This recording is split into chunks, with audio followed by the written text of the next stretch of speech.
नमस्कार दोस्तों, स्वागत करता हूँ आप सभी का द लॉजिकल स्पीकर में। और अगर आर के का अगर टोटल वैल्यूशन देखा जाए, उनका नेटवर्थ देखा जाए तो वो है 18,274 करोड़ रुपए। उनके पास अगर टोटल पोर्टफोलियो में स्टॉक्स की अगर नंबर ऑफ काउंटिंग की जाए तो वो है 37। उनके अगर दिसंबर के महीने की में अगर टोटल अगर देखा जाए कि उन्होंने किस किस शेयर में जो था इन्वेस्ट किया, तो दिसंबर महीने में खासकर उन्होंने एक शेयर में जो था 4 करोड़ क्वांटिटी उन्होंने बाई की थी, जिसका नाम था एनसीसी। ठीक है। एनसीसी उन क्वांटिटी बाई करने के बाद जो था काफ़ी ज़्यादा हाइप में भी रहा था, और उसका परफॉर्मेंस भी जो शेयर की थी वो काफ़ी ज़्यादा हमें अच्छी देखने को मिली थी। पर रिजल्ट उसका जो आज पेश हुआ है, रिजल्ट कुछ और ही कह रहे हैं। और देखेंगे कि क्या वाकई में एनसीसी के शेयर में उतना दम है कि वो इन फ्यूचर जो है अच्छी ग्रोथ दे सकता है आरके को भी, और उनकी वजह से जो रिटेल इन्वेस्टरों ने भी उनके पीछे जो जाके जो जितने शेयर खरीदे हैं, तो क्या उनको भी अच्छा रिटर्न मिलेगा या नहीं मिलेगा। तो बने रहिए इस वीडियो में, और देखेंगे हम इस वीडियो में एनालिसिस भी करेंगे। पर उससे पहले जरूर कहना चाहूँगा, अभी तक आपने इस चैनल को सब्सक्राइब नहीं किया तो जरूर सब्सक्राइब कर ले, साथ में बेल आइकन को भी प्रेस कर लें ताकि आने वाली वीडियोस को आपको नोटिफिकेशन मिलती रहे। तो चलिए स्टार्ट करते हैं इस वीडियो को। तो अगर टोटल नंबर ऑफ शेयर की बात की जाए कि आर के पास कितने शेयर हैं, तो यहाँ पर आप देख सकते हो कि उनके पास टोटल जो एनसीसी के 7,83,00,000 शेयर हैं, जिनकी अगर नेट वैल्यू अगर देखी जाए तो वो है 653 करोड़ रुपये। ठीक है। तो अगर आज के दिन के इन एनसीसी के अगर परफॉर्मेंस की बात की जाए तो यहाँ पर आप देख सकते हो कि जो उसकी क्लोजिंग हुई थी वो एक डिप पर हुई थी। मतलब कि जैसे ही रिज़ल्ट आया था वहाँ से जो है एक शार्प गिरावट जो है देखने को मिली थी हमें। तो अगर आज की क्लोजिंग की बात की जाए तो वो 83.50 रुपीज़ पर हुई थी। अगर टोटल गिरावट देखी जाए तो 5.22% की जो आज एक दिन में ही गिरावट देखी गई। तो ओल्ड डे अगर मार्केट देखा जाए तो ओल्ड डे मार्केट एक कंसोलिडेशन लेवल पर ही था। पर जैसे ही रिज़ल्ट आया, क्योंकि इन्वेस्टरों को इंतज़ार था आज के रिज़ल्ट का, तो जैसे ही रिज़ल्ट आया तो रिज़ल्ट जैसे ही ख़राब था, जैसे कि हमारा कहना है, तो उसके बाद से जो है एक जो है गिरावट देखने को मिली। पर अगर ऑलरेडी अगर एक साल का मैं चार्ट पैटर्न यहाँ पर ओपन करूँ तो आप यहाँ पर देख सकते हो कि दिसंबर में जब उन्होंने शेयर ख़रीदा था तब शेयर का जो वैल्यू थी वो 40 रुपये के आसपास थी। और यहाँ से अगर आज तक की यहाँ पर देखी जाए तो वहाँ से एक अच्छी ग्रोथ जो है दी हुई है इन्वेस्टर्स को एनसीसी ने। और टोटल वैल्यू अगर जब से होल्डिंग की हुई है उन्होंने 40 से, तो अभी तक जो ऑलमोस्ट उनकी जो है डबल हो चुकी है। तो यहाँ पर हम कह सकते हैं कि उनको करीब जो है 200% का यहाँ पर ऑलरेडी मुनाफा हो चुका है। तो ये रिज़ल्ट मैंने आपके सामने ओपन कर दिया। पर इस रिज़ल्ट को जो है हम दो तरीके से यहाँ पर देखेंगे। फर्स्ट तरीका कि हमने थोड़े शॉर्ट टर्म के लिए जो बाइंग करनी है और उसके बाद उसको सेल करके, जैसे शेयर जो है 10% या 15% लगाता है, हमने बेच के निकल जाना है। तो अगर उस नज़रिए से देखा जाए तो ये स्टॉक बिल्कुल भी अच्छी नहीं है, क्योंकि अगर उस नज़रिए से देखा जाए तो शॉर्ट टर्म जो स्टॉक में जो मूवमेंट है वो उतनी खास नहीं बन रही है। खास खास न्यूज़ पर ही जो स्टॉक में मूवमेंट हमें देखने को मिली है, जैसे कि अगर राजकेश झुनझुनवाला ने उसकी 1 करोड़ अगर 2 करोड़ क्वांटिटी उठा ली तभी हमें उसमें मूवमेंट देखने को मिल रही है। पर अगर हम लॉन्ग पैटर्न अगर टाइम फ्रेम को बड़ा करें, 1 साल 2 साल 3 साल या 5 साल 10 साल का जो टाइम फ्रेम अगर लेके चले, तो वहाँ पर रिजल्ट जो है अलग एक्सपेक्ट से देखा जा सकता है। ठीक है। तो जैसे कि यहाँ पर अगर फर्स्ट रिवेन्यू की अगर बात की जाए, टोटल इनकम से हम लेंगे, तो यहाँ per year on year basis पर आपको जो है यहाँ पर गिरावट देखने को मिल सकती है। तो ईयर ऑन ईयर बेसिस पर ग्राफ देखने का एकमात्र कारण है, आपको पता ही है, कोविड-19 पैंडेमिक चल रहा है। तो ऑलमोस्ट जितनी भी कंपनी हो अगर उसकी जो परफॉर्मेंस अगर गिरी है पिछले साल की वजह से, तो उसमें करीब ना करीब 95% हाथ जो है कोविड-19 का है, क्योंकि उसी की वजह से जो बार बार लॉकडाउन देखने को मिल रहा था हमें अलग अलग इंडिया के सेक्टर्स में, तो उसकी वजह से जो है काफ़ी ज़्यादा बड़ा इंपैक्ट पड़ा है। क्योंकि एनसीसी एक रियलिटी जो हम कह सकते हैं रियल एस्टेट का जो कंपनी कारोबार करती है, तो उसको ये काफ़ी ज़्यादा फर्क देखने को मिल सकता है यहाँ पे। पर अगर क्वार्टर ऑन क्वार्टर बेसिस पर 2020 और 21 को कंपेयर किया जाए तो 2020 के क्वार्टर का आप देख सकते हो कि जो रेवेन्यू था या नेट इनकम आप कह सकते हो या टोटल इनकम कह सकते हो, तो वो था 2,361 करोड़ रुपए।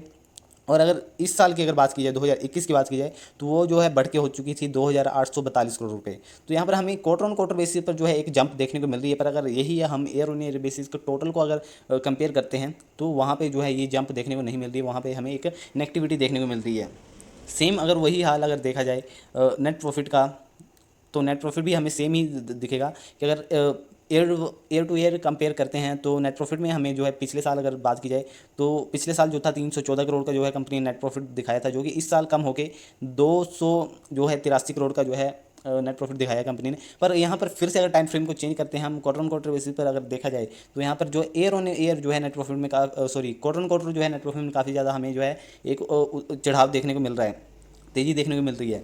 तो पिछले साल अगर फोर्थ क्वार्टर की बात की जाए तो वहीं पर 60 करोड़ का जो था प्रॉफिट दिया हुआ था नेट प्रॉफिट कंपनी ने, जो कि इस साल बढ़कर जो है 118 करोड़ का हो चुका है। साथ में अगर क्वार्टर 3 और क्वार्टर 4 को भी कंपेयर करें तो वहाँ पर भी जो है हमें जो है अच्छी ग्रोथ देखने को मिल रही है। क्वार्टर 3 में जो नंबर 77 करोड़ के थे वही जो क्वार्टर 4 में बढ़कर 118 करोड़ हो चुके हैं।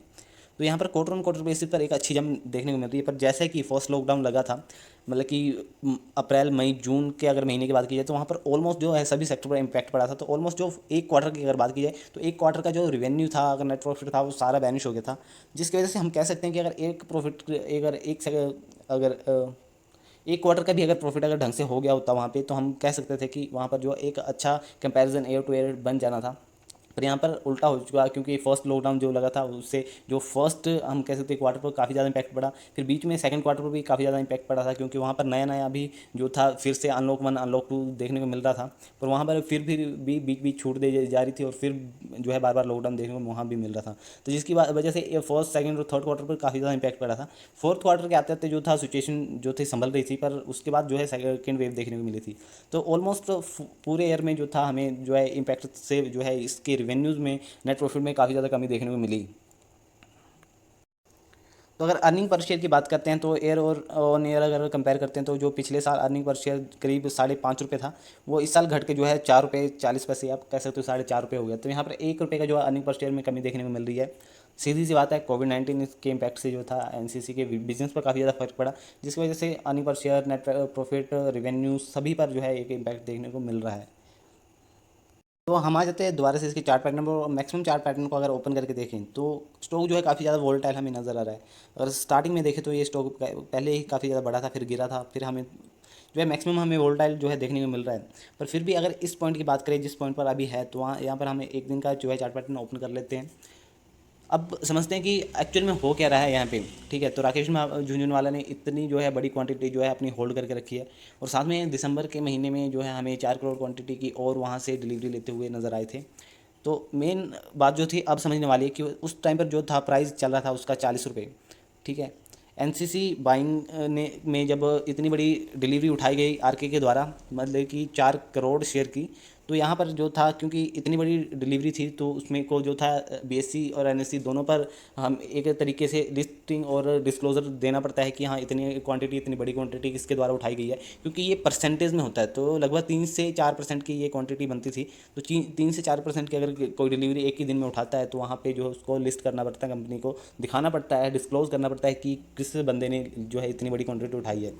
तो पहले से ही बिग बुल और काफ़ी ज़्यादा फेमस हो चुके हैं आरके, और अगर उनके द्वारा कोई भी क्वांटिटी अगर उठाई जाती है तो अगले ही दिन से जो है उसमें जो है एक काफ़ी अच्छी ग्रोथ देखने को मिल जाती है शेयर में। क्योंकि मानो या ना मानो, अगर बिगनर के दिमाग में आता है कि अगर इतने बड़े इन्वेस्टर ने इसमें क्वांटिटी अगर इतनी बड़ी उठाई है तो कुछ सोच समझ के उठाई होगी। पर ऐसा नहीं है। आजकल मनीपुलेट करना मार्केट को काफ़ी ज़्यादा आसान है। किसी भी फेमस बंदे के हाथ से अगर कोई बड़ी क्वांटिटी उठवा दो, पीछे बिगनर्स की लाइन लग जाती है उसी क्वांटिटी को उठाने में। चाहे शेयर्स उसका कैसे परफॉर्म करे, शेयर का अगर पिछला 20 साल का अगर परफॉर्मेंस देख लो, अगर बेकार भी होगा, अगर उसकी क्वांटिटी अगर उठाई गई किसी बड़े इन्वेस्टर द्वारा या किसी बड़े फेमस पर्सन द्वारा, तो वहाँ पर जो है हमेशा जो है अपर सर्किट देखने को मिलता है, और वहाँ पे जो है बिगनर्स की लाइन लग जाती है। तो काफ़ी ज़्यादा बड़ी गलती करते हैं बिगनर्स इसी को देखकर। फिर लोग बोलते हैं कि ये शेयर बढ़ रहा है, इसके पीछे जरूर इसके फंडामेंटल राइट्स एनालिसिस होंगे या फंडामेंटल्स के स्ट्रॉन्ग होंगे।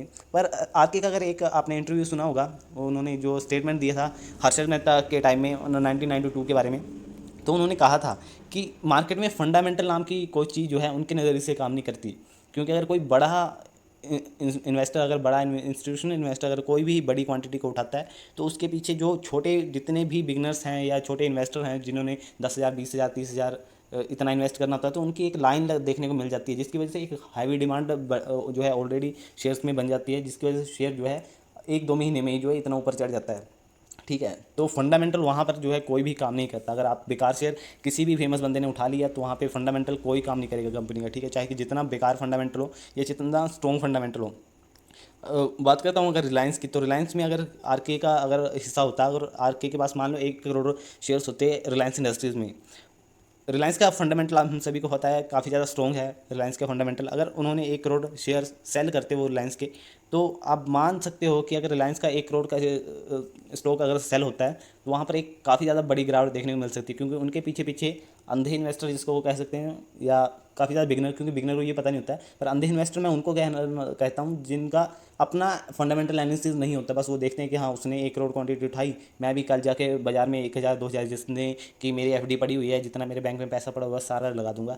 तो वैसे इन्वेस्टर को मैं अंधा इन्वेस्टर कहता हूँ, ठीक है। तो उनकी वजह से मार्केट गिरता भी है, और उनकी वजह से जो है बेकार स्टॉक जो है ऊपर चढ़ते भी है, ठीक है। ये एक सच्चाई है मार्केट की, जो कि राकेश जूनवाल ने खुद ही कही थी कि इस मार्केट में कोई फंडामेंटल जो है काम नहीं करता, क्योंकि सारे फंडा का मेंटल है, ठीक है। तो अगर ऐसा ये रिपोर्ट सुनी है तो मैं इसका लिंक डिस्क्रिप्शन में भी दे दूंगा, आप वहाँ पर जाके जो है इनका ये इंटरव्यू सुन भी सकते हो, ठीक है। तो आशा करता हूँ कि आपको ये समझ आया होगा, और आपको अगर वीडियो अच्छा लगा तो जरूर लाइक करें, साथ में चैनल को सब्सक्राइब कर दें, और आने वाली वीडियो की नोटिफिकेशन के लिए आपको बेल आइकन को प्रेस करना होगा, ठीक है। तो मिलते हैं फिर नई किसी वीडियो में, तब तक के लिए धन्यवाद।